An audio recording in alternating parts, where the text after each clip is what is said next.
तो हम लोग तो हमेशा कहते हैं चिराग साहब को कि उनको कहाँ उधर जा रहे हैं, वहाँ ना इज्जत मिलेगी, हतक इज्जती होगी, ना उस तरह का सम्मान कोई मिलेगा। कहते ही हैं कि कोई वहाँ ज़रूरत नहीं है, आपका रास्ता इधर का रास्ता है।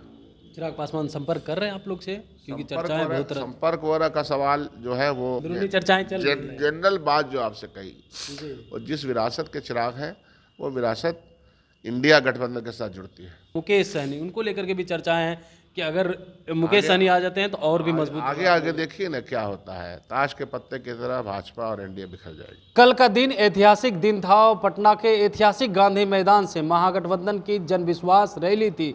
उस रैली में तमाम महागठबंधन के नेता दावा कर रहे हैं कि पूरा गांधी मैदान भर दिया था। 10 लाख से अधिक लोग पटना पहुंचे थे। यह ऐतिहासिक दिन रहा है। अब इसको लेकर के एनडीए के नेता कटाक्ष कर रहे हैं और कह रहे हैं कि पूरा फ्लॉप रहा, आधा भरा है। ड्रोन से फोटो ले लिए और पूरा बता रहे पटना के गांधी मैदान की कैपेसिटी कितनी है। तमाम सवाल खड़ा कर रहे हैं।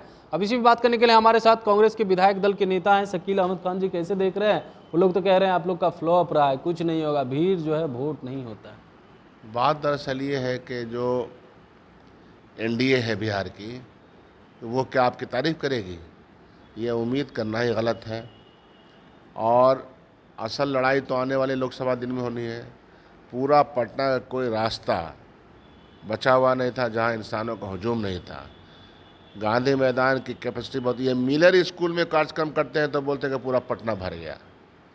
हम देख रहे थे कुछ लोगों का बयान, मिलर स्कूल को भर दिए तो बोलते हैं, और मिलर स्कूल एक कोना भी नहीं है गांधी मैदान का, तो कोई कंपटीशन थोड़ी है। हमने उस गरीब जनता को यहाँ बुला करके आह्वान किया है। पूरे बिहार से जनता आई है और हमने आह्वान किया है कि आने वाले दिनों का 2024 का चुनाव बहुत ही महत्वपूर्ण है और इसका बेहतर नतीजा निकलने की ज़रूरत है। क्योंकि 10 साल से जो हो रहा है इस देश में, जो तकलीफ़ों का सामना करना पड़ रहा है, उससे निजात मिलना ज़रूरी है। और सिर्फ तकलीफ़ नहीं, नौजवान, बूढ़ा, बच्चा, महिला और सब परेशान है। गरीबी का आलम सर पे चढ़ गया है। आप देखिए, कोई ऐसा घर नहीं है जहाँ नौजवान चित्कार नहीं पड़ रहा है कि साहब हमको नौकरी चाहिए। न तो नौकरी है, न तो रोज़गार है, न तो साधन है। तो इसलिए लोग खुद ब खुद आए थे, बड़ी तादाद में आए थे और वहाँ इनकलाबी नारे लगा रहे थे। वहाँ इस देश और समाज को बदलने की कस्में खा रहे थे। भारे की भीड़ बता रहे हैं वो लोग। अच्छा, तो कुछ भी, मैं तो क्या कह रहा हूँ, भारतीय जनता पार्टी और जनता दल यू की सरकार जो यहाँ है, ये खुद भी अलटने पलटने की सरकार है। दोनों का चाल चरित्र चेहरा सबके सामने आ चुका है। कौन किसके साथ जाएगा, कौन किसके साथ नहीं जाएगा, तो आप देखते रहिए। इसलिए उनके कहने का कोई मतलब नहीं। हमने रैली बनाई। आप भी खर्चा किए थे क्या रैली बुलाने के लिए? वो लोग जिस तरह से आरोप लगा रहे हैं। अरे भाई, वो क्या चाहते हैं, उनके सवाल का जवाब देने की बात नहीं। जनता में बात चली गई, अब भाजपा सहम गया है। सवाल यही, अनाप शनाप बकरा।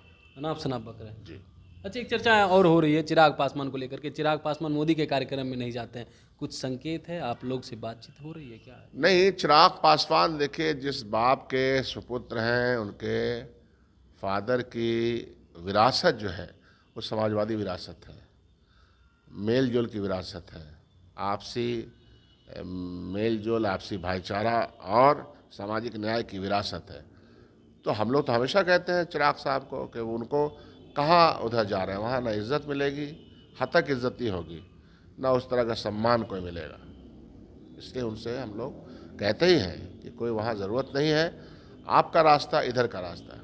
चिराग पासवान संपर्क कर रहे हैं आप लोग से, क्योंकि चर्चाएं बहुत संपर्क वगैरह का सवाल जो है वो आपके सामने तो नहीं बताएंगे ना कहाँ संपर्क है। मैंने जो बात कही आपको, अंदरूनी चर्चाएं चल रही हैं। जनरल बात जो आपसे कही, और जिस विरासत के चिराग हैं वो विरासत इंडिया गठबंधन के साथ जुड़ती है। एक युवा और है मुकेश सहनी, उनको लेकर के भी चर्चाएं हैं कि अगर मुकेश सहनी आ जाते हैं तो और भी मजबूत। आगे आगे देखिए ना क्या होता है। ताश के पत्ते की तरह भाजपा और एनडीए बिखर जाएगी। मुकेश सहनी भी आ जाएंगे, बिखर जाएंगे ये लोग, बीजेपी और एनडीए वाले। बिल्कुल। तो आप सुन रहे थे क्या कुछ कह रहे थे विधायक दल के नेता हैं शकील अहमद खान ने। साफ तौर पे कहा है कि बीजेपी जो है ताश के पत्ते की तरह बिखर जाएगी।